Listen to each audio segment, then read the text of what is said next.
I think that probably the misunderstanding with it is that people sort of in the States, instead of buying a 5.3 litre LS engine from a junkyard for $200 that you can make 700 or 800 horsepower at the wheels with, I'm going to buy this Barra because I'll be different, but they don't have the rod strength to do it. You just send rods out the block. Even the early turbo engines, the rods would go out the block.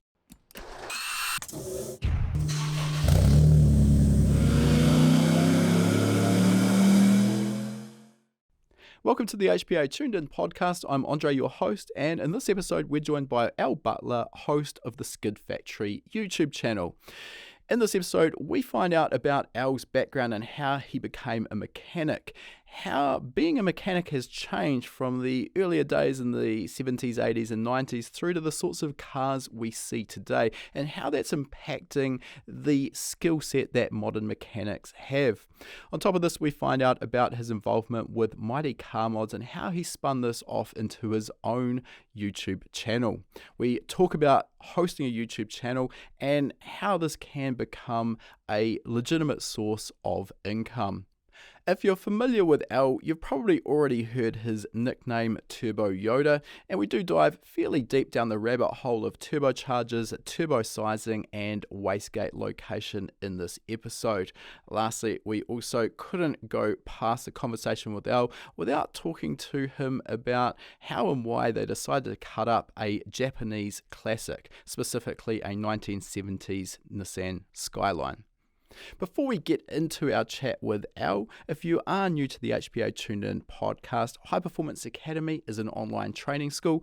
We teach via video-based training courses how to build performance engines, tune factory and aftermarket engine management systems, how to build complete, custom, reliable wiring harnesses. We also cover motorsport fabrication and race car setup and data analysis. All of these are done via video-based training courses that you can take from the comfort of your own home. If you are interested in learning more about our courses, you can check them out at hpacademy.com/courses. As a podcast listener, you can also use the coupon code podcast75. That'll get you $75 off the purchase of your very first HPA course, and we'll put a link in the description. All right, let's get into our chat now. All right, welcome to the podcast, Al. Thanks for joining us today. And as usual, let's get a little bit of your history. How did you get started in the car scene?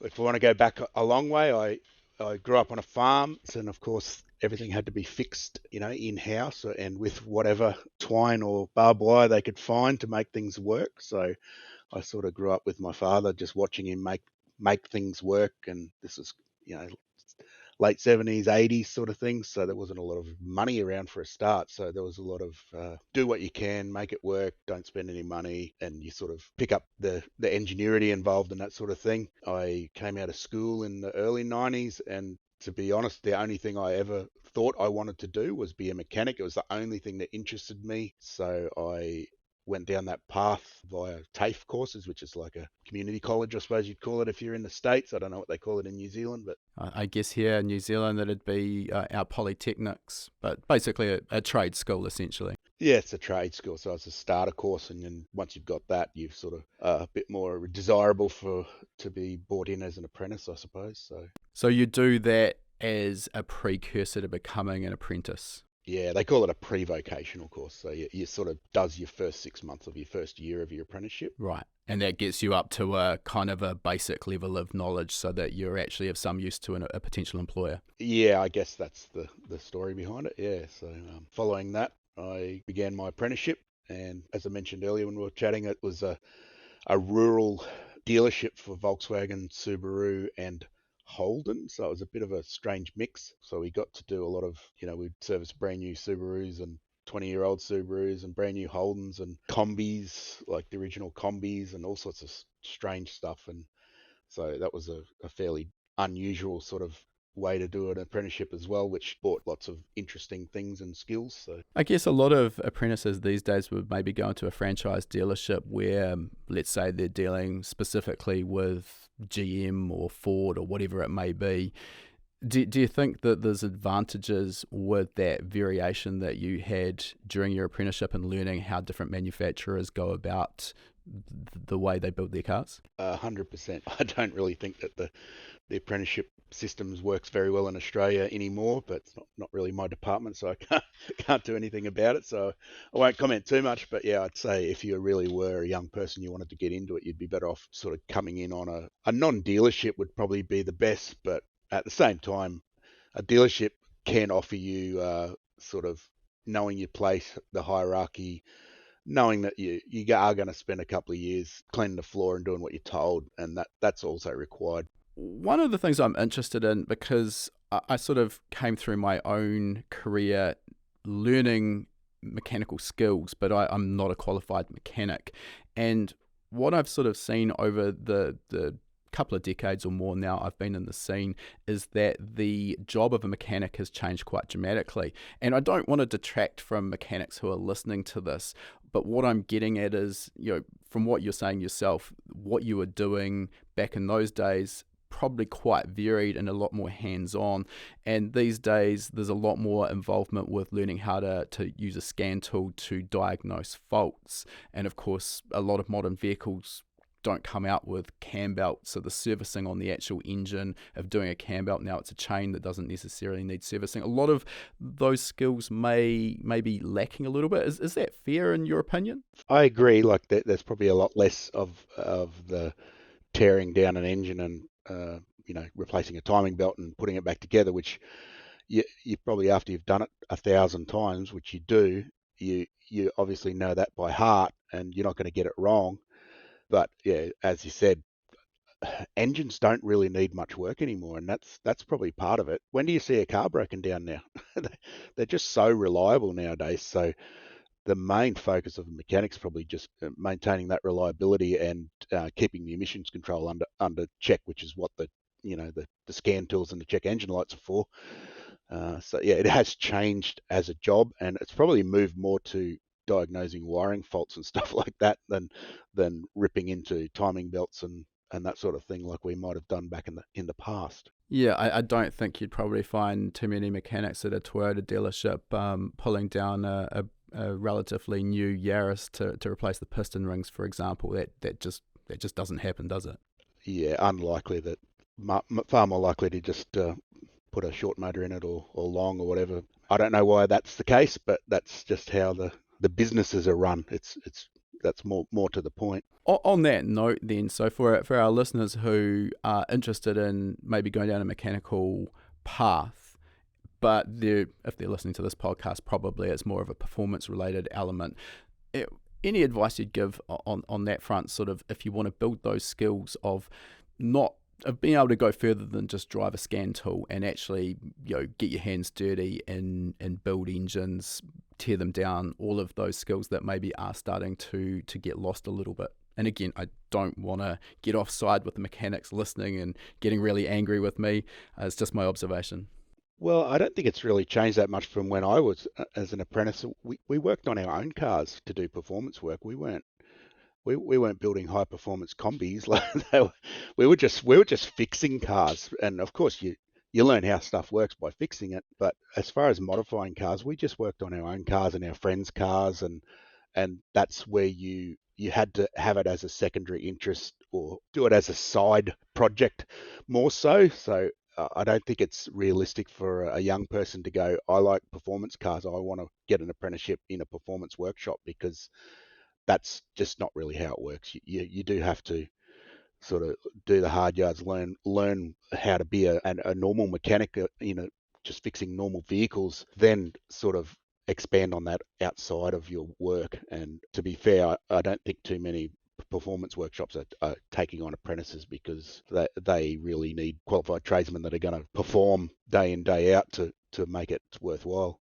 Having run a workshop, you would know that. Yeah, a performance workshop's not really the place where you want to be learning or teaching someone from scratch. There's a higher potential for expensive disaster if something goes wrong, for sure. Very much so.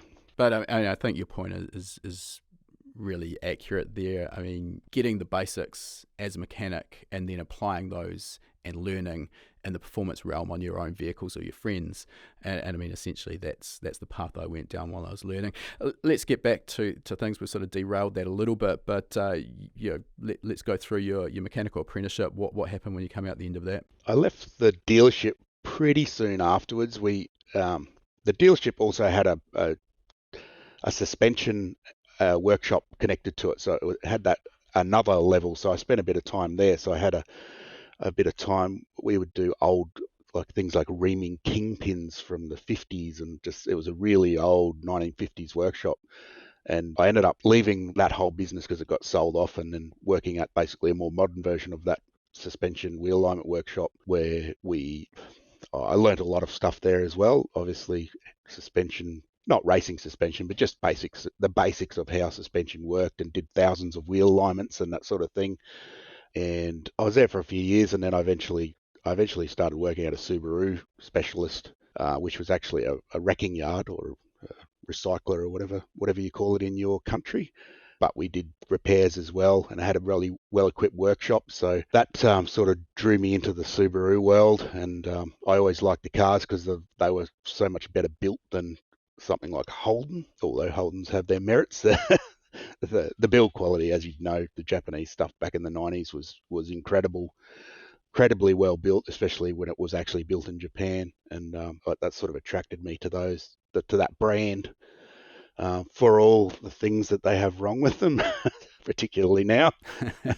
So, yeah, that's where I got more into really modifying cars more so. Just grew more skills and became more confident in what I was doing was probably the thing. The cars of that era, and I'm sort of taking a bit of a guess around the exact era, but the advent of some of the Japanese four-wheel drive turbo cars, and we had the same in New Zealand, Subaru, and of course the Mitsubishi Evolutions, that sort of heralded in a new era in terms of available performance, because prior to that, I mean, I'm guessing in the Australian domestic market, you're sort of dealing with the 5-litre naturally aspirated Holden engine or the equivalent in the Ford realm, and typically, and these days it might be a little bit different, but typically, to get a significant increase in power out of one of those is going to require some hardware modifications and usually a fairly healthy chunk of cash to get there. Whereas with the modern crop of turbo cars, often a sizable increase in performance is available with nothing more than a little bit more boost. Is that sort of match your experience? Yeah, to clarify, I was into turbo stuff when I was 18 years old. I was fascinated by the engines that would come in from Japan, like FJ20 turbos, and I mean that's an old engine now, and it was 10 or 15 years old even then. But that was just an amazing piece of engineering in my eyes back then, and that was sort of something that I'd always wanted, was a Datto with one of those in it. And we love rotaries again. Just it was probably because of the fascination with how the thing operated, again, for all their faults. You don't know that at the time. And seeing those cars and how they were built versus how a Holden was built, in my experience, it was night and day. And it was sort of something you had to go, well, why is that like that, and why is this like this? This is obviously better, but in hindsight, there's always reasons for that, of course. It's an interesting perspective, because I've spent a fair bit of time in Australia, and there is a die-hard Australian enthusiast base that is Holden and Ford, and I'm talking local Australian domestic market. And I mean, it's no different, of course. We go to the US, and there's those that are staunch US domestic market lovers, and they will never look at a Japanese domestic model car. It seems like you cover both bases quite happily and are a little bit more objective in what you prefer and why. Yeah, I've owned Holden V8s and older Holdens they probably had Japanese engines in them by then, but that's another story. But I just look at things via technical merit, really, and some of what I like about particularly Commodores is they're just so simple, and they've got a sort of reasonable rear end. If you want to go drag racing, it's got a big engine bay. You can stick whatever engine you like in it. You can buy all the parts for it. It's just easy. Good platform to build off. Yeah, and I mean the engines, they're not that great, but they're not terrible. And sometimes playing with cars is just about improving what you've got, not necessarily having the best thing to start with. It's you get that satisfaction of working on a car because you go 160 kilowatts in your Holden V8 and get 200. That's still improving it. It's just not as easy as if you put boost onto it. Yeah, absolutely. Now, you've been nicknamed by Mighty Car Mods as Turbo Yoda. So let's talk a little bit about this. We've already sort of dived into the fact, obviously, you've developed an interest in turbochargers. How did that sort of evolve? Well, the Mighty Car Mods involvement came out of Subaru, me being a Subaru specialist, and that was sort of when forums came into play in the 2000s, and everyone, if you had common interests, you were on a forum. In our case, it was the RS Liberty Club, or RS Legacy, as you guys would call them, and that was a huge sort of fan base and knowledge base, and I was sort of one of the elder guys that was a mechanic that knew stuff about like really specific fixes for them. I was working on them all the time, and also doing engine conversions, converting the non-turbo ones to turbo. So I ended up becoming sort of internet friends with Marty from Mighty Car Mods, and then eventually 10 years later they invited me to do some work on one of their project cars, and they just named me Turbo Yoda because I was old and I knew stuff about turbos. But that's just a stage name, I suppose, which stuck, and I have no problems with it. I certainly don't. My wife doesn't call me Turbo Yoda, but I don't.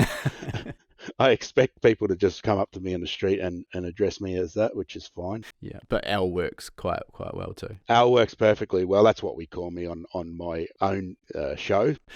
Let's talk about the turbocharging side of things, because I've sort of, right from day dot, turbocharged engines was always what sort of I was interested in. I just saw them as a better alternative, and this is arguable, of course, to a big capacity V8 that's naturally aspirated. And particularly through my drag racing career, like just learning how much power we could get out of these small capacity engines by using the right size turbocharger, and obviously running a lot of boost on the right fuel. There's a lot that goes into it. Was really an eye opener. When it comes to the modern crop of turbochargers we've got access to now, how has the technology of the turbochargers evolved, in your opinion? What's changed, and how has that impacted what we can do? Well, it's definitely changed, like phenomenally over the years, particularly in the last 10 years. And back in the day, when ball bearing turbos came out, we thought, oh well, ball bearings, this is the key to making a turbo good, which clearly isn't really the case. Like it's a journal bearing turbo will do just the same job as a ball bearing, but we didn't know that at the time. But I think really what's brought things into play is understanding the relationship between the turbine and the compressor. And it's for years they used to put giant compressors on small turbines, and they just didn't really work very well, or they didn't have anything to compare it with. Is probably one of the things. Like you'd get those old 3040s, like a 82 mil compressor on a GT30 turbine that was tiny, and HKS sold them, and that, so they must have been good and people used to use them, but they just didn't really work very well because of no turbine flow. So I think it's more commonly for people to understand the relationship between turbine flow and compressor flow, and how it's got to be right, or neither of them can work properly, I guess is the key to it. Yeah, I think hybrid turbos were definitely a popular option when I was early on in my career. And by hybrid turbo, I mean you would take the factory turbocharger off whatever engine, because back in the day we didn't have such easy accessibility to the aftermarket turbo range we've got now. So you'd send it to some turbo specialist, and they'd basically machine the compressor cover to take a larger diameter compressor wheel, and that's basically getting to what you're saying there. You've got an improvement in compressor flow, so technically you can flow more air into the engine, but you also need to get more exhaust gas out. So that's where the consideration of the turbine wheel comes in. Well, we used to do that with rotary turbos, like Series 4 and 5 single turbos, because they did have a reasonably big turbine compared to anything else on a petrol engine. And I don't think we actually even knew what we were doing, but we would put them into Nissans because it was like a millimeter difference. It was all based on Garrett stuff, but some were made by Hitachi and some were Garrett, and you could make them work if you had a machine, like, a guy to machine out your housing. And there was improvements, but I think we ended up sticking that big turbine into a very, very, very small exhaust housing and killing it that way anyway. But I mean, I was experimenting. We didn't know what we were doing, and if you don't try, you never know. But I think you've got to mess around and sort of find out what works and what doesn't sometimes, and you learn more from that experience than picking a off-the-shelf component, bolting it on, and just getting a result. Coming back to the journal bearing versus ball bearing, roller bearing turbos, these days most of the performance turbos really seem to be ball bearing turbos. As you mentioned, though, the journal bearing, there's nothing necessarily wrong with it. I think there's a lot of misunderstanding or misinformation about the place of the journal bearing. And it really comes down to one of, as I see it at least, you may have a different opinion or view on it, one of the main failure causes with a journal bearing turbocharger when we're using a performance application running a lot of boost is actually the thrust bearing. Whereas the way the ball bearing is constructed, the ball bearing center is constructed, that actually gives a lot more strength and support in thrust. Is that sound about right? yeah, 100%. Like the ball bearings does thrust load and like axial load, so that's really what kills them is trying to push that compressor through the middle of the core when you're running big boosts. But at the same time, a truck runs 30, 40 PSI boost all day long, 12 hours a day, and they're not based on ball bearing, generally speaking. They're just bigger and they've got a better design of essentially a thrust bearing that is designed for the task. And I remember back in the Nissan days with journal bearing turbos, I think it was Nissan if my memory serves correct, and they come out in stock form with a sort of 180 degree, I think they were called a horseshoe thrust washer or thrust bearing, and it was easy to assemble because you slotted it over the shaft, so nice and easy, but it didn't actually give full 360 degree support. So then there were aftermarket 360 degree thrust bearings. So then oil flow comes into it. So there's a lot into it, but basically, long story short, a journal bearing turbo is not sort of the kiss of death, is it? You can actually make one reliable, and they can work really well even at high boost applications. Yeah. I believe some of the big turbo, like really, really large turbos, just have possibly the thrust is not a thrust plate. It's like a Torrington bearing or whatever. But I mean, it's probably just easier to make the whole thing a decent sort of ball bearing, which does both jobs, or it's fixing both problems. So you may as well do it that way. How about in terms of the improvements we've seen? Obviously, technology has improved with the materials that are available, manufacturing techniques, and also understanding of aerodynamics, the ability to use software packages to analyze and kind of validate the performance of a potential compressor and turbine wheel before they ever go into manufacturing. So how has that helped advance turbo technology over the last decade? It's certainly helped the end user to pick the right unit for their application. We've only sort of just recently started putting like exhaust manifold pressure sensors, temperature and pressure before the intercooler, afterwards as well, sort of so you can see what's going on through the whole system. But that wasn't that easy to do just with a single ECU a few years ago, because they just didn't have the inputs and outputs to be able to do all the things that were primarily important to run the engine, and then add all those extras in as well just for data logging. So the current crop of sort of higher end ECUs, I'd call them, have enough I/O that you can do that, and you may as well take advantage of it. I still don't think they get it right a lot of the time. It's particularly Garrett. I don't want to pick on a particular brand, because they do make a quality product that stays alive in high performance applications, but the selection of turbine to compressor is limited. Like it doesn't seem to be. You can't pick your exact setup that would suit your application, because like a larger capacity engine, you're going to need a way bigger turbine, even though you want to make the same power as you do out of a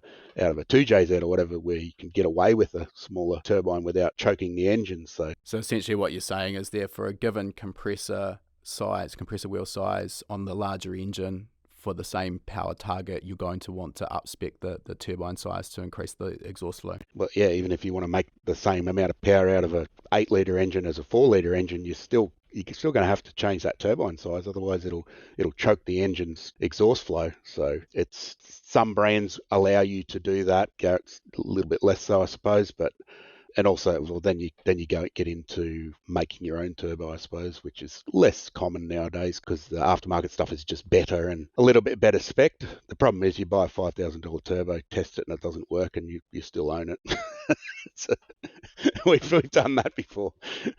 I guess the $1 million question that always comes up then is how do you go about sizing a turbocharger? And I mean, we could have probably a series of podcasts on that topic alone. So I'm going to put you under the pump here and ask you to sort of dilute that down into a few minutes rather than a few hours. But what advice can you give to our listeners? Of course, it depends on the application. If it's drag and you're trans braked and automatic, you can do whatever you need to do to get that thing to come up on boost, then you just go bigger in the turbine. Choose your compressor for your power output and go bigger in the turbine. As long as you can get it up, then you know that it's not going to have high exhaust manifold pressure, which is the thing that's sort of starting to be very detrimental in nowadays with what you can get out of a relatively stock engine like a Barra or something like that. You can just make crazy power out of them, but the exhaust manifold pressures are phenomenal on them in our testing.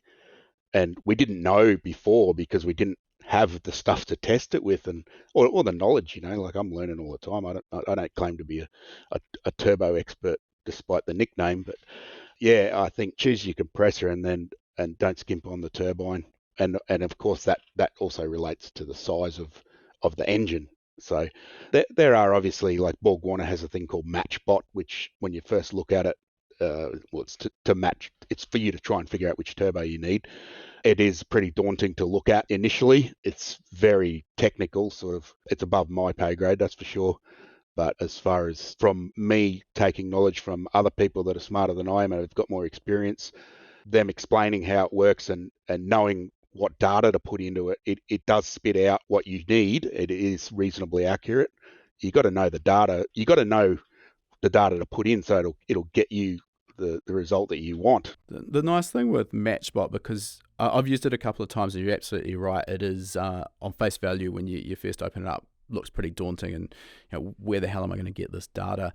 The nice thing with MatchBot is, first of all, there are some, I think from memory, little question marks you can hover over that will give you a bit of a guide on what a particular parameter is, or maybe even give you some sort of suggestions of common, ballpark numbers.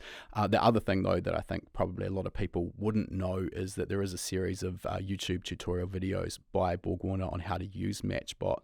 So if you're prepared to put in a little bit of time, it is really powerful. What I quite like with it, though, is you can really see exactly how a certain turbo compressor and turbine combination is going to sort of fit with your engine, particularly when you're sort of starting to push the limits. And one of the problems we see with some of these small capacity engines with really big turbos is running them potentially into surge, which we want to stay away from. So you can sort of map it out and see exactly where that's going to sit on the compressor map and make sure that you're staying away from surge. So that's quite a powerful tool if you're prepared to put the time into getting to use it. Now, I want to just come back because you mentioned sizing the compressor for your power aims, and obviously that makes sense. The other element, though, that you've sort of referred to there is your turbine wheel and housing sizing, and this relates to exhaust manifold back pressure. There's a tricky relationship which you kind of alluded to here in terms of choosing your application, and a turbo that's going to be perfect for drag is probably going to be an absolute dog if it's a street car. And I think too many people forget about that.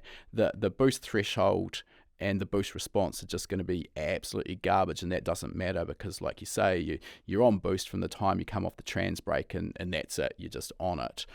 So this relating back to exhaust manifold back pressure, can you give us an idea of sort of where you like to be in terms of EMAP on a particular application? Let's say drag, for example, because you brought that up. Well, I mean, ideally you'd like to be under 1-to-1, so your boost pressure and your exhaust manifold are the same, or it's below it. Your EMAP is below your boost pressure, but that's definitely potentially a bit of a fantasy number. I mean, I'm sure with enough research and development, you probably could have it at that, and I know people do sort of celebrate the fact that they've achieved that, but in reality, the sort of stuff that we've been doing with like Barra drag cars, sort of 1,300 horsepower at the hub sort of engines, running like 2-to-1 back pressure. And I know that in theory is not what it should be, but we've tried messing around with bigger turbines and like changing from G42 to 45, for instance, and it achieved nothing. And then it makes me, well, it's like you can't go up. I think it's somewhere in the vicinity of 10 mil bigger turbine. Like it's quite a reasonable size upgrade. And it didn't make much difference, and it should. It should, yeah. Yes. On paper, absolutely. And can I assume that without you saw no real advantage, but can I assume it killed the boost response? It definitely affected it. Yeah, it sort of required nitrous to be added to actually get it up on the brake. So whereas that wasn't necessary on a 42. This is where sometimes I think you look at a catalogue or look at all of the information provided, and you can do your homework and come up with this theoretical sort of perfect combination.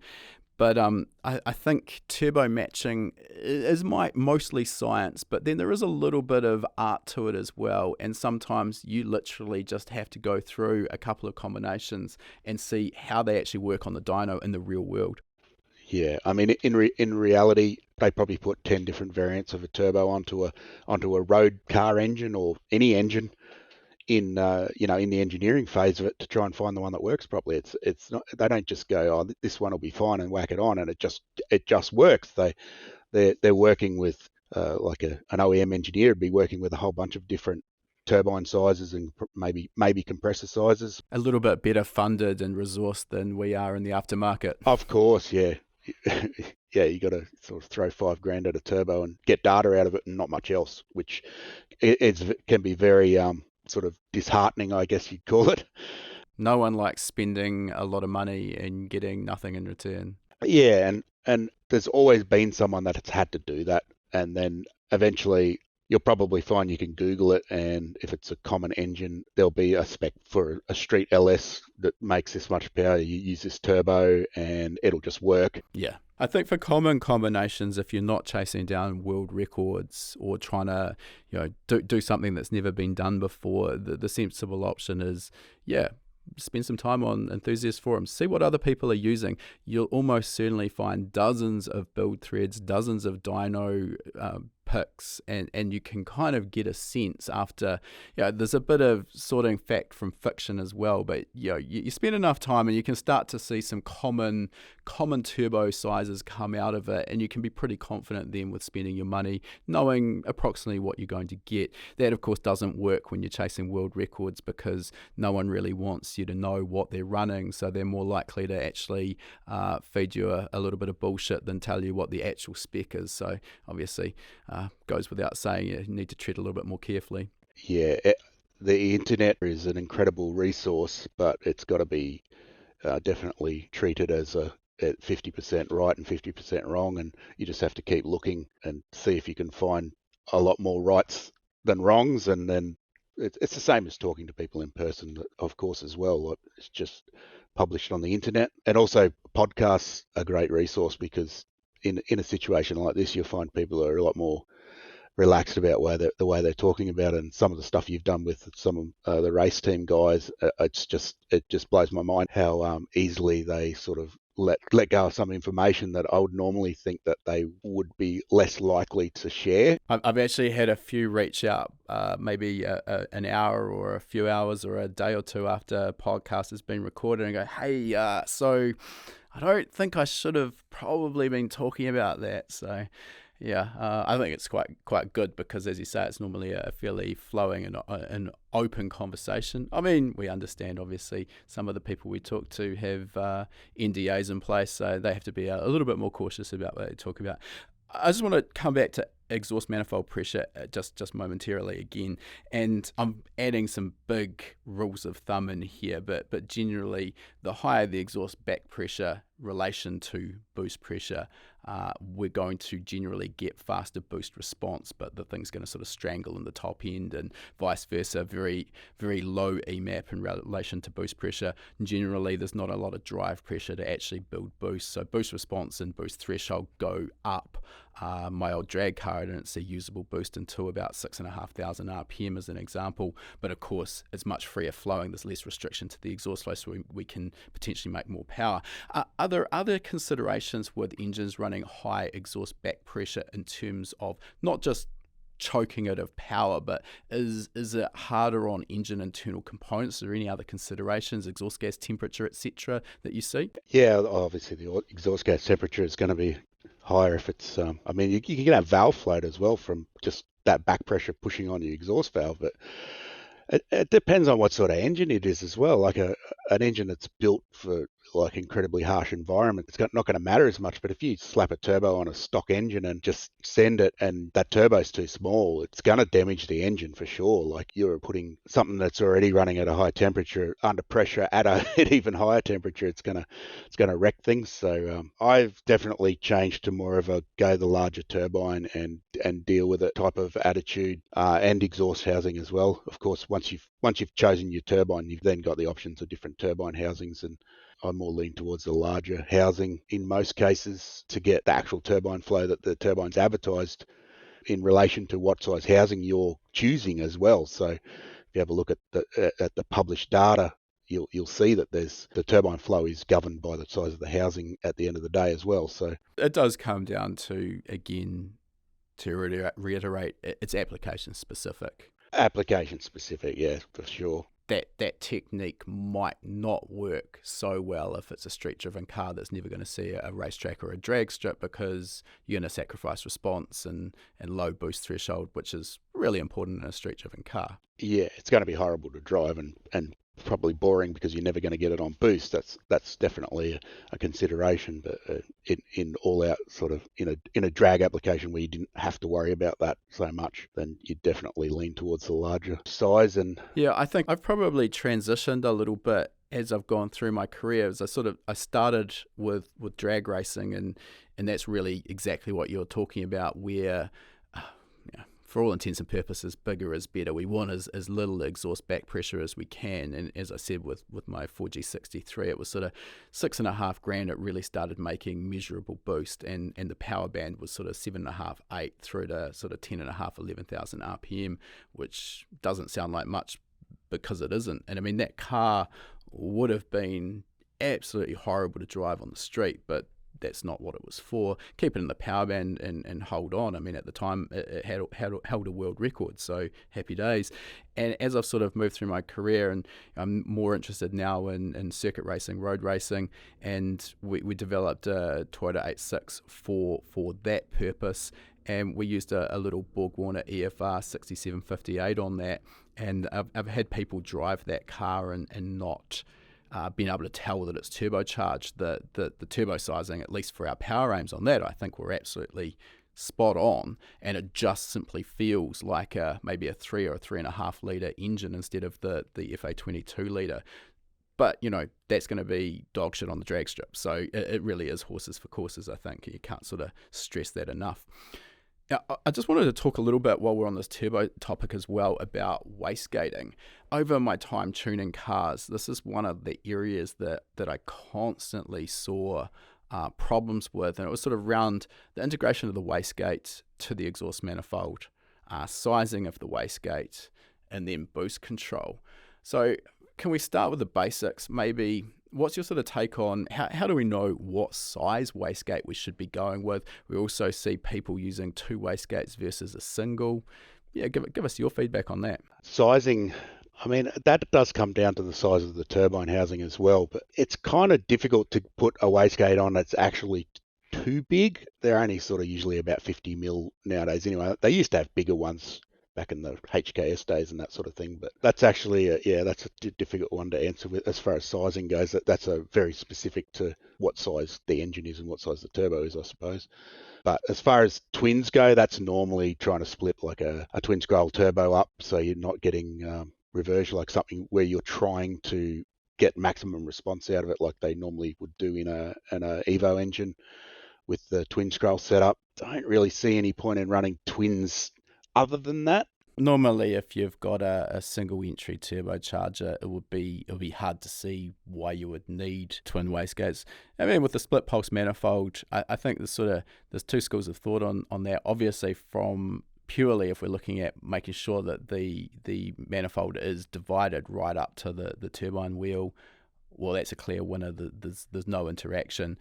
Much more difficult to integrate a single wastegate to a split pulse manifold and maintain that separation right up to the valve. Not impossible, but much more difficult. It is possible, but it's a lot of messing around with, as far as fabrication goes, and probably a lot easier just to use two small gates by the time you paid someone to do it properly. Yeah, and then the obviously the other downside is in a really cramped engine bay can be quite tricky in terms of just packaging constraints with trying to fit two wastegates and dump pipes and integrate those back into the exhaust if that's what you're doing. That gets quite fiddly quite quickly, doesn't it? Yeah, and cost, of course. You've got to buy two of them instead of one. I guess the big thing with wastegates that we found over the years is once the modern exhaust manifold, as we probably know it nowadays, with the, that you'd see on a 6-cylinder or whatever with the merge collector, once that sort of became more common, we found that the wastegates no longer worked anymore. Okay. The merge worked so well that the wastegate was ignored, and that could also change depending on what size the exhaust behind the turbo was. I had a performance workshop 10 years ago, and so we might get a car in that's got all that stuff on, it's working fine. Oh, let's upgrade the exhaust from 3 to 3.5 inch. We'd fabricate a 3.5 inch exhaust for it, and all of a sudden there was no boost control anymore, and we would have to remove the wastegate from the merge on the merge collector and put it in the exhaust housing. Sure. To get it to work, and it caused a lot of headaches. And I've been through that exact scenario myself, and you don't realize at the time the restrictive factory exhaust is creating so much back pressure post turbocharger that it's actually, for want of a better term, essentially helping to flow out the wastegate. You get rid of that back pressure, and all of a sudden, the wastegate can't keep up. And it's a bitter pill to swallow when you've sort of got a car and you've quoted X thousands of dollars for the aftermarket exhaust and the time to fit it, and then all of a sudden you have to ring up the customer and say, oh, well, actually, so now you also need a new wastegate and a whole bunch of fabrication work to fix your boost control. You literally can't drive it home. That's the problem. Always better when you've sort of learned that lesson the hard way and then can advise customers in the same situation before they actually lay down their hard-earned money. So essentially, there's two problems here. One is wastegate sizing, which is sort of touched on it. I do agree. There's some complexities around just giving a one-size-fits-all answer here on a podcast, so we'll let you off the hook on that. The other element, though, is almost irrespective of wastegate sizing. The exhaust gas actually needs to be able to flow into the wastegate and out of it in order for the wastegate to do its job. And it might sound stupid, but if you've got the wastegate in a spot where it isn't getting favored flow, you could basically take the wastegate off the manifold, run the car on the dyno, and it will still overboost. So this is about wastegate priority, which is a term we hear thrown around. Can you give us your sort of take on what that term means and anything you sort of see around it? Prioritising the wastegate, I suppose it's a good term to use to make the wastegate work. But if you're prioritising the wastegate, you may well be like unprioritising the turbine itself, which is also important. So there's got to be a bit of a balance, and a lot of people go to a lot of trouble to make those sort of merge manifolds and stuff like that. And yes, they look incredible and obviously work at what they're doing, but at the same time they make the wastegate not work. So then you enlarge that hole to make the wastegate work. I found that unless you're running it free float unwastegated, you probably don't really need to do it at all.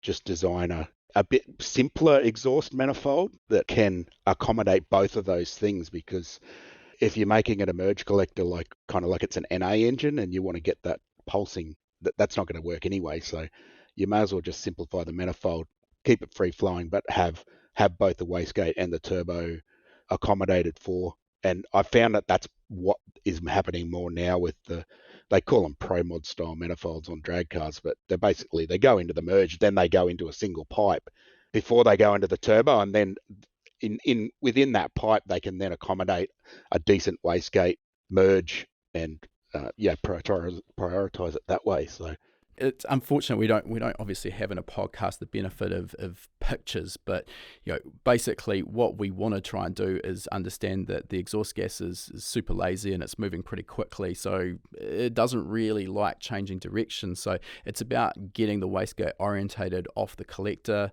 or off the exhaust housing, if that's where you're going to do it, in a way that it's easy for the exhaust gas to flow out. And I'll just give a couple of things I see so often which cause issues is we've got what you're talking about there with those merge collectors. I don't see anything specifically wrong with the merge collector, but normally what we see is a twofold issue. You've got the merge collector, but then due to space and packaging constraints, that merge collector is super short, and then you're straight into the turbine housing. So you don't have a lot of room to integrate the wastegate feed. So then the wastegate feed comes off at a 90-degree angle, and remembering the exhaust gas is lazy, doesn't want to turn 90 degrees.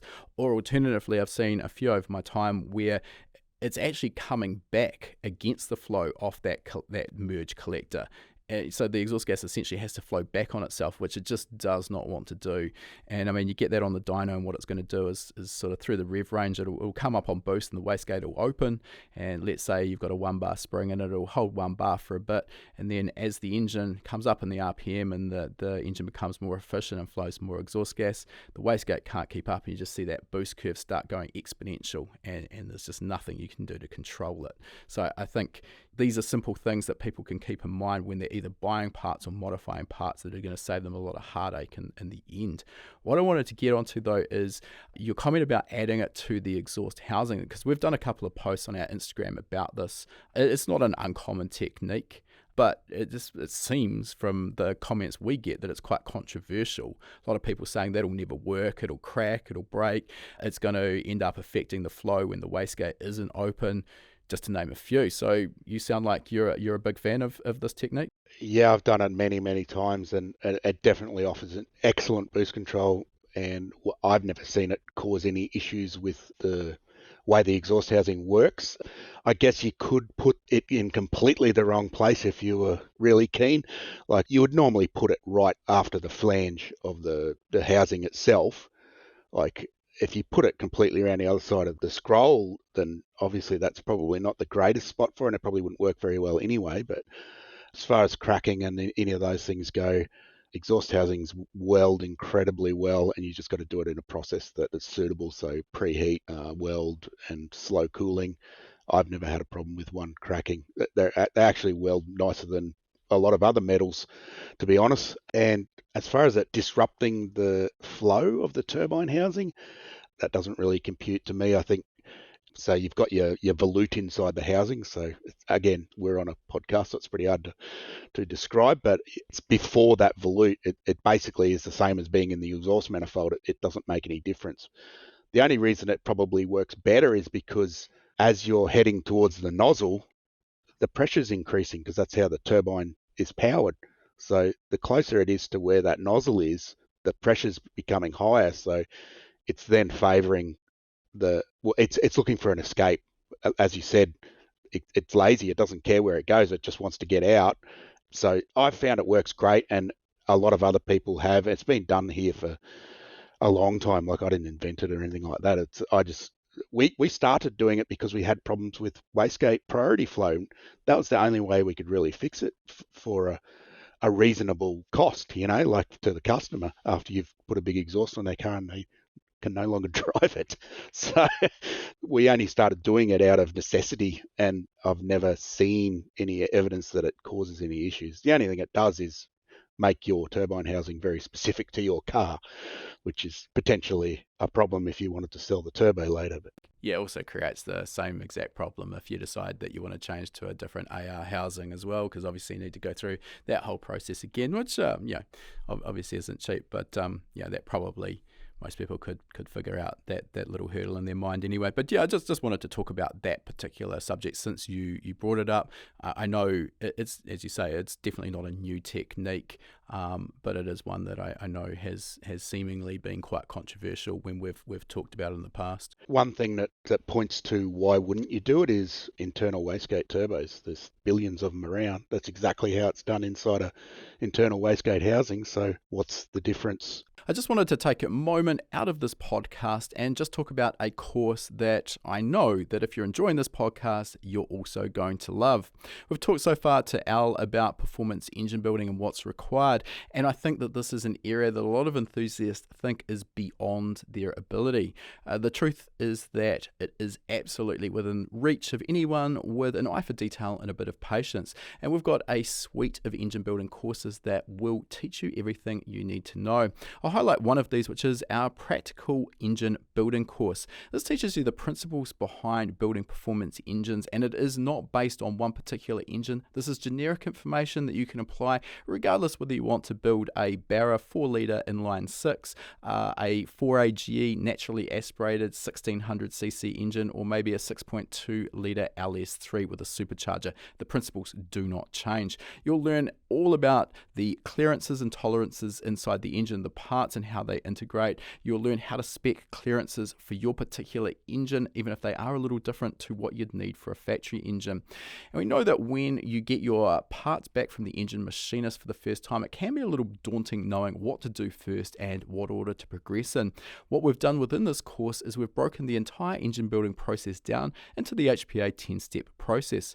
By doing this, each of those individual steps is relatively quick and easy to complete, and in no time you've got to the end, you've got a completely built engine. You're going to have the confidence that all of the clearances inside the engine are perfect for your application. You're going to have the confidence that when it comes time to start the engine for the first time, it's going to deliver great horsepower, great torque, and most importantly, great engine reliability. Now, as I've said, this 10-step process is generic, so it doesn't matter what engine you're building, but as part of this course, we also include a library of worked examples. Within that library, we go through that 10-step process on a variety of different engine platforms so you can gain experience on different engines.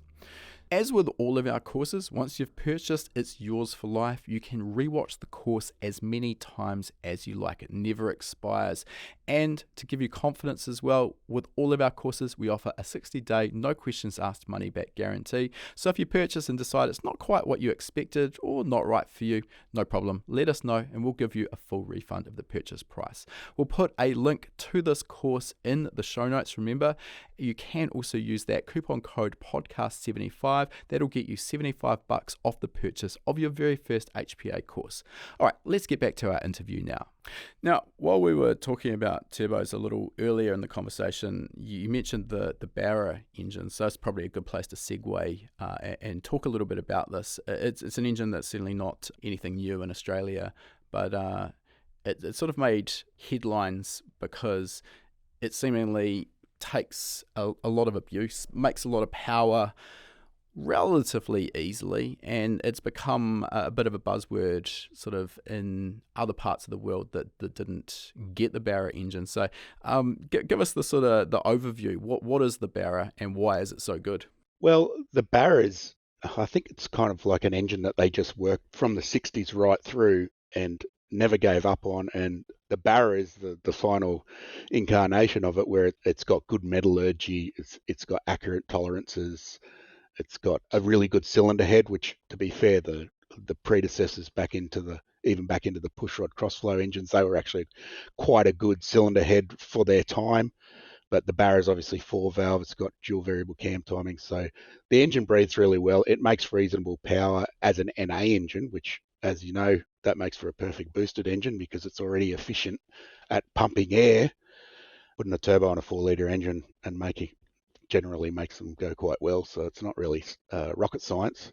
The fact that they're common and they basically used to give them away, because it was just out of our very, very simple, basically a taxi. They call them taxi engines. High production, easy to get, cheap. I think the thing that people don't understand is that a $200 Barra is not a strong engine and won't last long at all with any power put through it. You have to turn that $200 engine into a $10,000 engine to make 1,000 horsepower. So there's still no magic here. no, not at No all. shortcuts. The only engines that are you can make 700 horsepower at the wheels is an FG turbo engine. Let's say there's a few other ones that could do it. That's a $6,000 engine now, so it's like trying to buy a 2JZ GTE. You know, like it's not worth buying one of them just to try and be the fastest stock block guy because no one cares. Just starting with a good NA engine and putting the usual parts into it. We did one for a friend of mine, and I think we spent about $10,000 on engine parts. It made as much as the turbo they had on it could possibly make. Let's say that was about 720 horsepower at the wheels, and I mean it's definitely capable of well over 1,000. So that's not much of a spend in today's money. No. And I mean, I guess for our international followers as well, we're talking Australian dollars versus US dollars as well. So, yeah, I'm not entirely sure what the exchange rate is, but suffice to say, less than 10,000 US dollars. I think probably the misunderstanding with it is that people sort of, in the States, would consider it instead of buying a 5.3 litre LS engine from a junkyard for $200 that you can make 700 or 800 horsepower at the wheels with.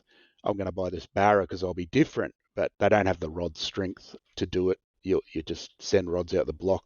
Even the early turbo engines, the rods would go out the block quite often. I mean, you can manage your way around that with good tuning, which evidently wasn't understood back in the day when people first started flash tuning them because there was an awful lot of rods flying out the blocks of factory BA turbo engines.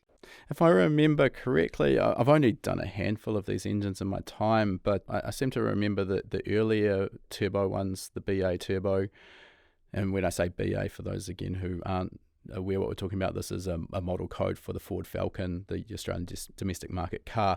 Valve spring was an issue as well, because I think if you wanted to really sort of raise the boost pressure, they ran into valve float. Is my memory correct there? Yeah, the early engines they had all sorts of troubles. I don't want to pick on Ford engineers, but it literally looked like it was an afterthought. The whole system, they just went, oh, let's put a turbo on it and just put an LPG rod in it. They already had those rods for the LPG engine because the LPG engines had very little control over the combustion process, so they just put big rods in them to stop them from breaking. So the whole system was very afterthought looking, and I very much doubt whether they delved too far into the engine itself at all because they were only running like 4 to 6 psi.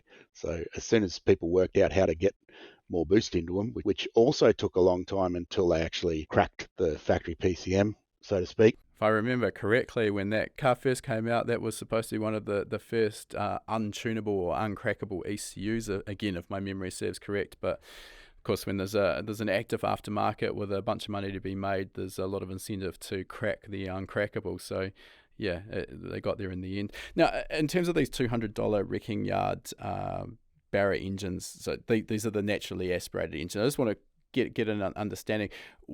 It sounds like regardless whether you're starting with a factory turbo or an NA engine, work is needed and parts are going to be required. But what are the key differences between the turbo and NA variants? Well, the biggest difference is the rod size that they run. As a lot of late model engines, they reduce the rod size just to reduce rotating mass. If it doesn't need a big fat rod to handle the torque, the combustion pressure, then they don't put it in there. So the rods were very small and they basically just fold in half and head out the side of the block. So the early engines had a bigger rod, but it still wasn't big enough. People would still throw them out. Again, possibly with bad tuning, trying to get all the power in, all the torque in as low as possible was a big thing because they weren't a big revving engine. So I guess they were, at the time, it was just like, let's just make the most torque we can as low as we can because that makes the car feel fast. And yeah, that quite often ended in tragedy. So they eventually, with BF, which is just like an update of a BA, started putting a larger conrod in that was more appropriate for the power that the engines could make. And that was, when's that? Probably mid 2006, something like that. Then after that, all the turbo engines had a decent bottom end that could reliably make 700 horsepower. There's lots of them that will do that. You could push them further if you really wanted to find out what the limits are, but I'm sure some people have. But great engine until they became expensive. Yeah, okay. And is that when the rest of the world found out about them? Yeah, I think it was all over by the time the rest of the world found out about them. So, but yeah, again, it was never going to be a $200 engine with that sort of strength inside it. That sort of engine design philosophy went away back in the 90s with 1s and 2JZs, I think. So for any listeners thinking about hotting up one of these Barra flat straight sixes, can you maybe just give us, you've always mentioned sort of parts cost, but maybe give us a quick rundown on your go-to shopping list if you wanted to bolt together something that was going to be reliable around the 1,000 horsepower mark. Obviously, we've got rods, that's pretty clear. Yeah, just rods and pistons. There's a couple of variations of rods depending on how far you want to go, but I would normally go for the higher spec ones that have got 7/16 bolts in them. Forged pistons, whatever compression ratio you want to play with.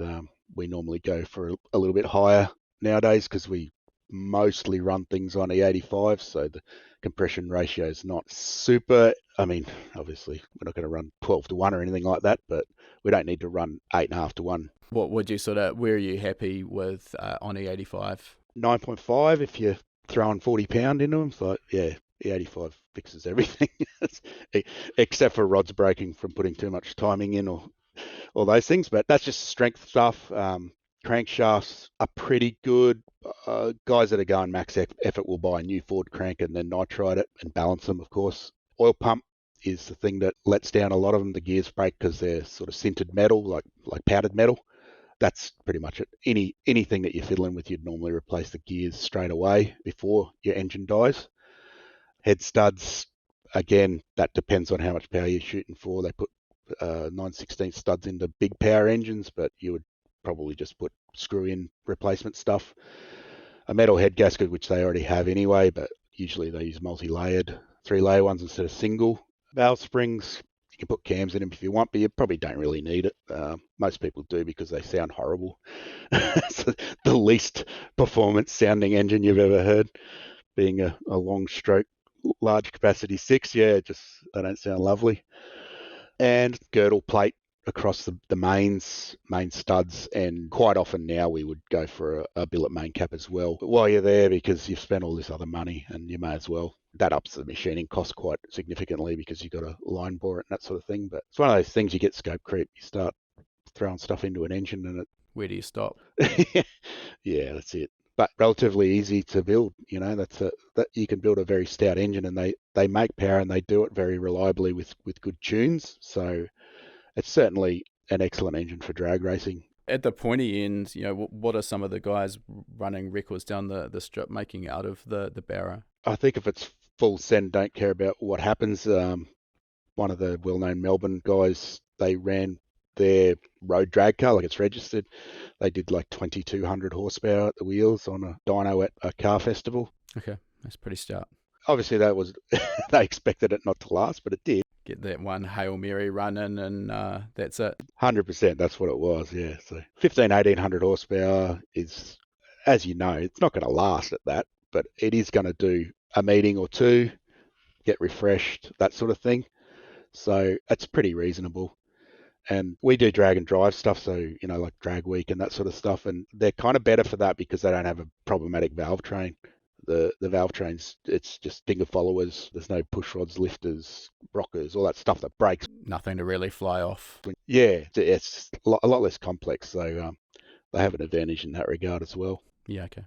All right. One thing that hasn't come up, and I've just seen this firsthand. I haven't dealt with this engine too much, but I have seen this firsthand through engine swaps. They are physically a very tall engine, aren't they? Just as a consideration for those considering an engine swap. Yeah, that's correct. It's a long stroke engine, 4 litre capacity, so it's pretty big. And also the thing that makes them even worse is that they have the variable cam timing function is in the front of the cylinder head, so it has a lump right where you don't want it, where your bonnet line would normally want it to be nice and flat. It isn't. But generally speaking, they'll fit into anything that other straight sixes fit into. So they're pretty flexible, but trying to stick them into, we've got a friend that's got one in a K30 Corolla or a K20, and obviously it's halfway inside the car, like it's a race car, of course, but yeah. It's a lot of engine for a small car. Yeah, it's a 7-second car, so you got to pick your vessel to put it in, but generally speaking, they're a pretty good option when you're looking at stuff like 2Js or 1Js, that sort of thing. it's definitely an alternative if you want to get in that 6-cylinder scene. I want to sort of circle right back because we've sort of taken a bit of a convoluted discussion to get where we are, and I think we've missed out a bunch of your career in terms of what you're doing now. So we got the sort of the mechanical background, the working at the performance, well, owning the performance shop, your involvement with Mighty Car Mods, but we actually haven't dealt with the fact that you're now running a YouTube channel, Skid Factory. So can you kind of tell us how Skid Factory came to be and what it is today? So yeah, it was basically born out of, I guess, from Mighty Car Mods. I was a guest technical expert, I suppose you would call me, on their channel. They aren't mechanics and don't profess to be, so they would often, bring an expert in if they wanted to do something that they felt was out of their comfort zone. So I worked with them for many years on various projects, and we had a lot of fun, and we became good friends. And eventually I got out of my the business that I was in partnership with, the performance shop, because I just wanted a change of lifestyle. And I started working at my home. I've got a reasonable workshop at my home, which I always had. And I just started doing sort of a bit more casual single job, not 10 jobs a day, just one job every 3 months, sort of performance build sort of thing, which is what I really wanted to do. And at some point, the guys from Mighty Car Mods said, "Oh, you do really cool stuff, you should film it." So I had never really thought about it, but with their encouragement, I teamed up with a friend, Woody, who's the co-host of the show and cameraman, editor, sort of everything that isn't me standing in front of the camera. So he's also a qualified mechanic, but he's a lot younger than me, and he soon realised coming out of dealership work that there wasn't much of a career in mechanics and not much satisfaction in it. So he actually stopped working as a mechanic and started working in a bottle shop because he got paid just as much, and it was a lot more flexible and less stress, less injuries, less everything. So he was doing that, and he was an avid he was interested in videography and editing and stuff like that. So we just teamed up and gave it a go. And with their guidance, we spent 6 months on the side doing work on a mate's car. We actually put a 1UZ V8 turbo into an old Fairlane, which was possibly a bit triggering for people, but particularly Americans, they did not like it much at all. But so we did all that. Tends to get the views and comments though. Yeah, and it kicked off pretty well, and we were very wooden and awkward, and basically just filmed what we did, and that was published on Mighty Car Mods' other channel. They have a sort of an others channel to go along with the one that their main channel. So it went well. We had an instant audience, and we were enjoying ourselves. So eventually we figured that because we had to sort of share the money that comes from it with Mighty Car Mods, because it's their channel, they own the subscriber base, I guess, and we couldn't really make a living out of it, which is not what we originally wanted to do. But eventually we figured it was either all or nothing. Like you either have to do it as a job, or it's just a bit of fun and don't take it too seriously. So we ended up just starting our own channel, which is with the Skid Factory, which is a silly name. It's not because we build burnout cars. It's just what my friends used to call my shed, because we always used it to build silly cars that they would then go to car festivals like roll racing events or whatever and do burnouts in. Whatever, it's just colloquial language for building cars that have a bit of power. So we had to pick a name, so that's what it was. I'm assuming at this point YouTube is your income. This is how you make your living. There's no sort of side hustle. The side hustle has become the main hustle. Yeah, that's correct. Yeah, that's been the case for about 3.5, 4 years maybe. I'm guessing that there'll probably be some people out there in the audience who either have their own YouTube channel or are considering that as a career path. In terms of monetizing it, how are you doing this? Is this through sort of partnerships and sponsors, YouTube revenue as well, or solely YouTube revenue? No, it's YouTube revenue is not great unless you've got a lot more viewers and subs than we do. So if you have one of those 3 million plus subscribers with 1 million views on each video, then you probably are making a good living out of YouTube revenue. But in our case, we're about 255,000 subs, and we get like 80 to 100,000 views per episode, like once a week sort of thing, it's good for a small Australian YouTube about a very niche thing. So the majority of our income comes from other sources. So we have sponsorships with various brands and like relevant stuff, tools, machinery, componentry, like car parts, that sort of thing, ECUs, like Haltech. We ambassador for them. We use their stuff. We're very careful not to turn into salesmen or anything like that. It's just integrated into what we do. We would use it anyway, so it works for everyone. I think it's really important to be genuine because people's bullshit radars these days are fairly finely tuned. So, if it becomes very obvious, I think, if you're watching a YouTube video and you can see that the person is pushing a product because they're getting a big paycheck at the end of it versus something that they truly believe in. Yeah, that's correct. We always knew that it's a slow build. Like it's this sort of stuff doesn't happen overnight, so it takes years to get better at it for a start. Because obviously, as I said, we were incredibly wooden and not comfortable on camera when we first started, and that goes away with time. And you'd probably be familiar with that, being a presenter yourself. I will not watch my early videos. It's a cringe fest. But I mean, no one sort of gets in front of a camera and is Tom Cruise their very first time they open their mouth. You need time to learn how to do anything. So being in front of a camera is absolutely no different. Okay, I just wanted to sort of get a bit of a sense of what that journey looked like, and sort of a overnight success that has taken 5 years, I guess, at this point. Yeah, that's pretty much it. Yeah. I want to move on, and I want to talk about something that's near and dear to the collective hearts of High Performance Academy, and I know has triggered a couple of our guys, particularly our editor Petey, who's a massive Hakoska fan, and also Connor, who's doing some videos for us on 3D modeling and CAD. And you guys took a Hakoska, which is a very rare and now very expensive car, and tell us what you did to it. Yeah, so it's a 1971 Skyline two-door, basically what the original GTR was, but it isn't a GTR, so that's definitely a point of difference. We would never have done anything to a real GTR because they are truly very valuable. This one it's valuable and cool, but the owner of the car, he actually just emailed me one day years ago and said, "Oh, I've got this car and I want to do an engine swap on it because the original engine it's all original, old, worn out. It's obviously a 2-litre 6-cylinder, so L series engine, so it was never very powerful in the first place." So he was throwing ideas around such as VQ35s, which I absolutely would not allow because they're not a very good engine in my opinion.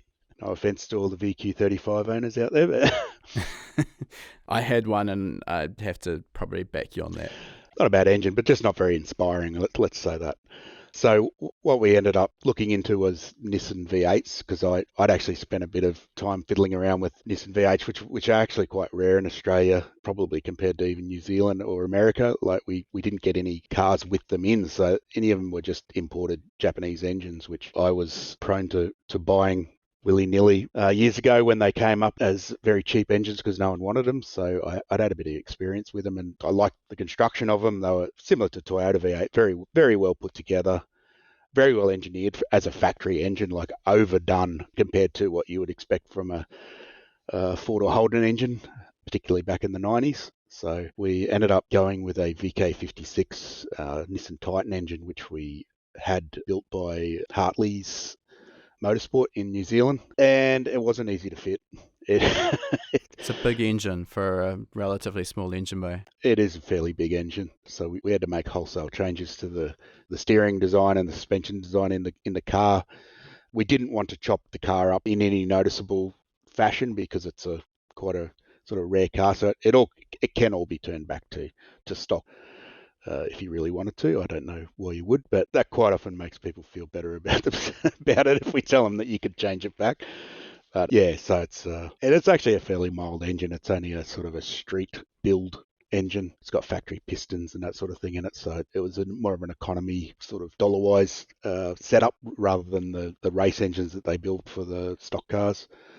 but it's also a lot of engine for a small car, which is basically a little bit bigger than a Datsun 1600 and pretty much the same sort of suspension. So it's very 1971 in its handling and all the rest of it. We did put new brakes on it. We did everything that was sort of to upgrade the car to suit the engine. One of the problems you quite often come across with engine conversions like this, particularly where you've got a small engine bay and you're fitting a lot of engine in there, is cooling. Particularly, you obviously got an engine making a lot more power, which you need to dissipate heat. The cooling requirements go up. Any issues with that, or is there enough room in the front of the Skyline to fit a sizable radiator? Yeah, that's always a thing that's got to be considered when we do engine swaps. We do a lot of engine swaps just because I just like doing them. So yeah, the cooling side of things, there wasn't much room for a radiator at all. So I ended up fitting what I could radiator-wise, which ended up being a Volkswagen Corrado radiator, like a VR6 something, like a Mark III Golf or something, just randomly. That's what fitted the space. And I also then fitted a large oil cooler on it because I wanted to take advantage of oil as a coolant, because the oil does a lot of it reaches every place in the engine that the coolant does, and probably more. So there's a lot of heat transfer that goes into the oil. So I took advantage of that, and we ran an oil cooler, and it's perfect. Doesn't get hot. It doesn't have thermostatic control or anything like that, because that's the way the engine was delivered to us. It's more or less a street version of a race engine, so to speak. We did have problems with oil pickup because we made a custom sump for it, because it's out of a 4-wheel drive, so it has an enormous sump system on it that's for a car that's probably literally twice the size of it. So none of that would fit. We did what we could, and we had dramas with the pickup. I don't know, we thought it was big enough, but it didn't work anyway. So we had issues with high RPM oil pressure dropping. So cavitation was a suggestion, but no one was going in deep enough to know exactly what was causing it. But high RPM is definitely not the place you want to be getting oil pressure fluctuations either. Yeah, exactly. So the solution there, bite the bullet and dry sump? Yeah, I have a good friend that's actually a pattern maker, so not many people can probably say that. So he actually just made a pattern and built us a dry sump pan for that engine, which was a little bit complicated due to the way it picks up its oil and delivers its oil through the sump casing, which is not very convenient when you're trying to build a dry sump. But we got there with the help of other friends. I have a lot of skilled friends, and I call on them, and they do a great job. We got that sorted, got an aviator, I think, just a scavenge pump, so two-stage scavenge, and retained the original pump inside the engine, and a tank, and that all worked really well. So problem solved. Yeah, it just took a little bit, but we solved the problem, so it's all good. It's interesting that you managed to retain the factory pump as the pressure stage, because typically this will be an external pump with 2, 3, or maybe 4 scavenge stages, which suck the oil and blow-by gases out of the crankcase or the sump, and then pump them back to a reservoir, wherever that may be. And then the other stage of that will be the pressure stage, which draws the oil from the reservoir and then pumps it through the engine. So you actually found that the factory oil pump was sufficient to draw that forward and do that. Yeah, so the engine had been dynoed on an engine dyno prior to being sent to Australia, so we knew that that everything was working, but it had a factory Titan sump on it, so we knew that there was no issue with the pump itself. It was always the way that we designed the sump, which was very much compromised by space. And to be honest, I wasn't surprised that it didn't work, but we tried it that way and then moved on from there. So there was no problems actually keeping that pump. It was brand new Nissan item. Never had a problem on the engine dyno. So yeah, feeding that pump straight from the dry sump tank that would normally go to that pressure stage on the dry sump pump, it works perfectly fine. Yeah. So, and apparently it's not uncommon to do it that way. I found out from asking around. So I guess as long as you've got a factory pump that's up to the task, a cost saving as well, plus simplicity. Yeah, as you know, the modern stuff definitely has a lot better oil pumps in them than they did back in the 60s, 70s, 80s on an old Chev or something like that. In terms of final results with this, I saw one of your dyno videos, but this was at the stage that you were still suffering some oil pressure problems. What did you end up making out of it, and what sort of RPM range is it rev to? I think it made 450 horsepower at about just under 7,000, but it'll happily go to 8, but obviously peak power was happening prior to that, so that's a lot for that car. Probably not. No doubt. Yeah, it's probably not a lot for the engine itself. I think there's probably potentially should be more in it. The individual throttle bodies are definitely a compromise on a street engine for sure. They're incredibly finicky. They're very large, so that first initial throttle crack is akin to half throttle on a normal throttle body, so it was quite difficult to tune around to sort of make it a bit more street drivable, particularly in a car that's so light and it's manual transmission, of course. So not so good in the peak hour traffic stop start. No, it's definitely not built for that. But I mean, yeah, as you can see, it's not really a peak hour traffic car anyway. But it's just a Sunday car, really. It was just the owner's had it for 14 or 15 years, I think, now, and he just drives it on a Sunday and enjoys it, takes it to those sort of track days where you're just not racing anyone but having a bit of a squirt here and there and has fun, and that's probably the main thing. Sounds like fun to me. Let's just talk a little bit about the rest of the drivetrain. So as you mentioned, the VK56 in stock form, Titan truck, four-wheel drive, so obviously the factory transmission from that is not an option. So where did you go to there? In Australia, the best manual transmission, or the easiest manual transmission for us to get, is a Tremec, like a TR6060 out of a V8 Commodore. They're very common, particularly the type that doesn't have an extension housing with a slip yoke, because they're much more difficult for people to use as a transmission for conversions, because no slip yoke means you've got to mess around with adapters and things like that, and they just tend to be forgotten. So I got one of them very cheap. They're virtually bulletproof. They're built for a very high torque, heavy Commodore. So, and amongst other things, they're fitted to many other high powered cars as well. So we went with one of those, and the guys at Hartley's actually made a bell housing out of CNC'd parts and sheet metal, which I was astonished at because I've never seen it done that way. But interesting combination. Yeah. True to form, it actually just bolted straight up, so that was excellent.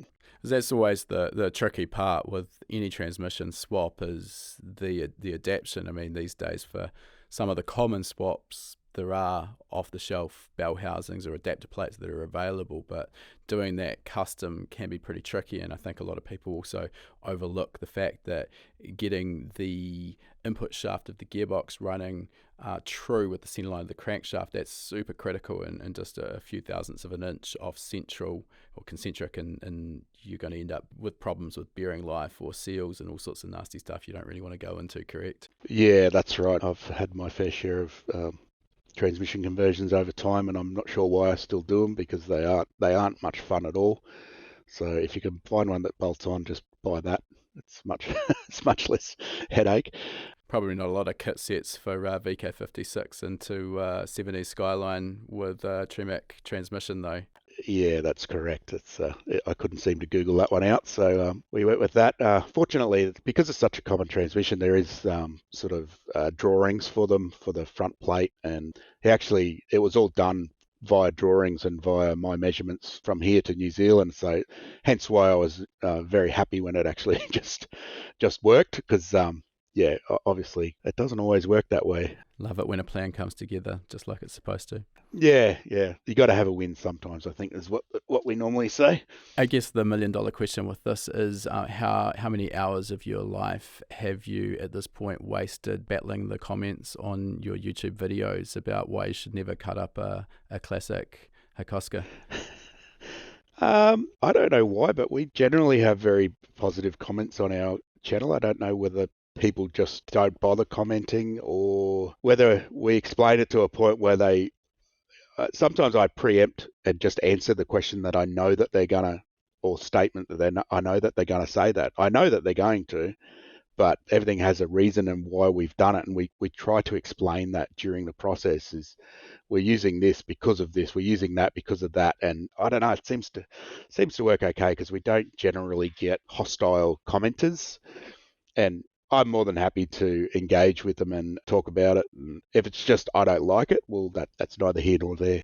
Yeah, it's a personal preference, and it's not going to suit everyone. I think that's important with the whole automotive scene. You're not building it for someone else, so whether they like it or they don't, it really doesn't matter as long as the dude paying the bills is happy with the end result. Really, ultimately, that's all that counts. All right, Al, we'll move on to wrapping this thing up, and we've got the same 3 questions we ask all of our guests. And the first of those is, what's next in the future for you and your Skid Factory channel? We have a lot of projects in planning. We've probably got a few years worth of projects that could be ready to go at any time. And it's basically comes down to when we can fit them into the shed. It's only a very small 12x9 shed, so it's not a warehouse. So we do what we can do while we can do it. And usually the next project that comes up is basically whoever's ready. You know, if your car's ready and your budget's ready, and we're good to go. So providing there's no overlap with what we've just done. Can't have too many Barras or LSs on the channel at one time.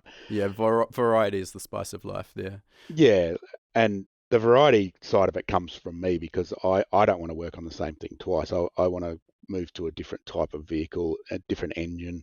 A lot of the time I want to use an engine that I've never used before because I'm fascinated with the way engines are put together and how they operate and that sort of thing. So we've got a few unusual things on the go.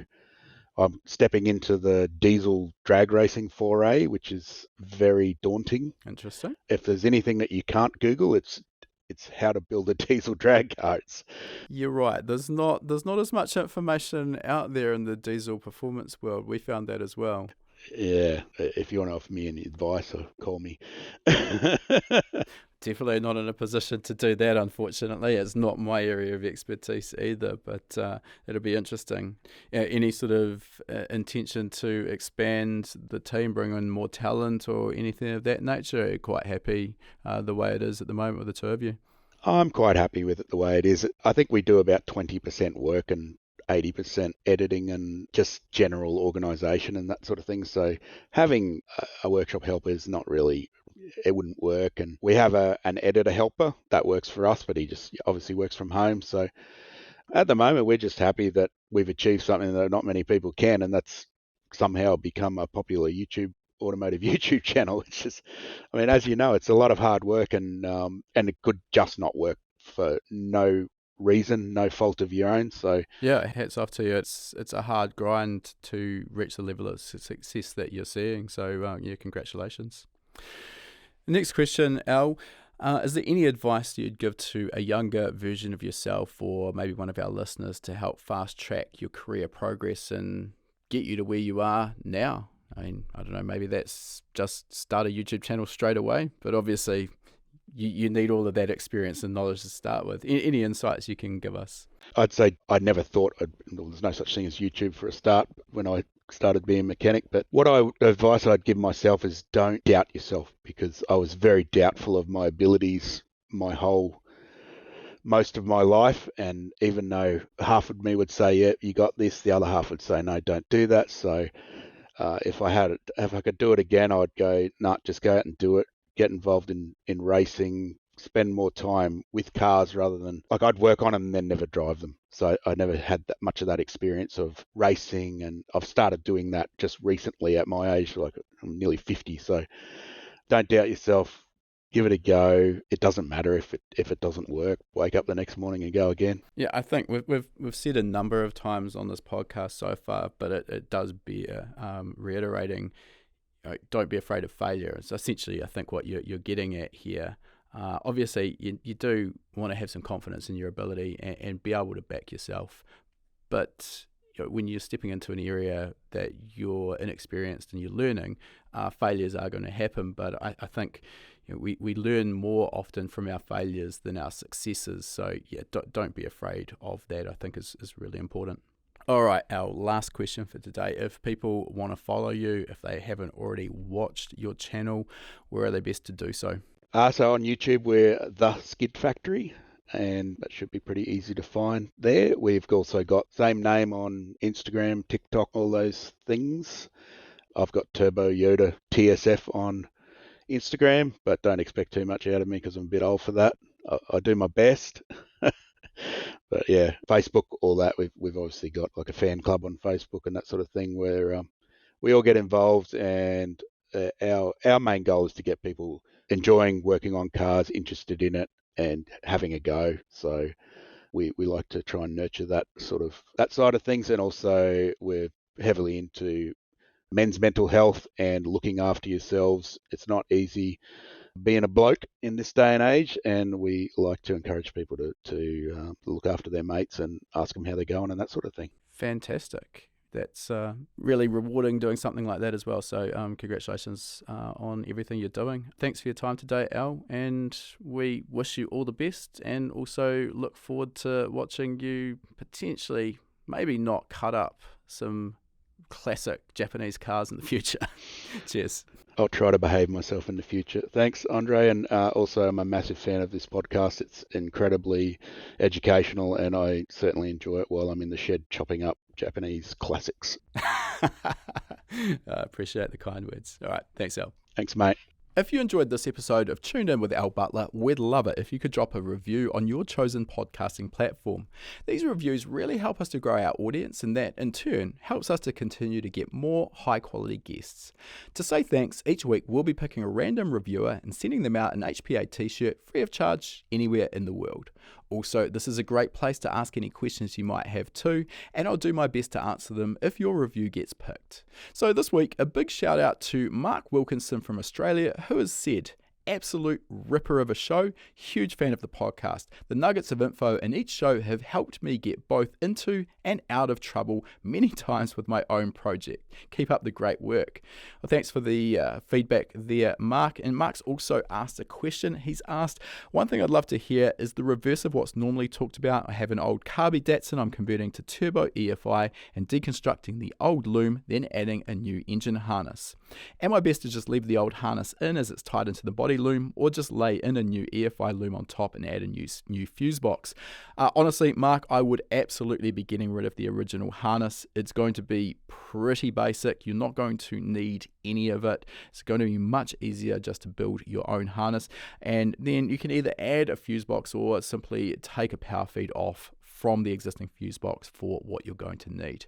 Anyway, Mark, get in touch with us with your t-shirt size and shipping details, and we'll fire a fresh tee straight out to you. All right, that concludes our interview. And before we sign off, I just wanted to mention, for anyone who's been perhaps hiding under a rock and hasn't heard of High Performance Academy before, we are an online training school, and we specialize in teaching a range of performance automotive topics, everything from engine tuning and engine building through to wiring, car suspension and wheel alignment, data analysis, and race driver education. Now remember, you've got that coupon code.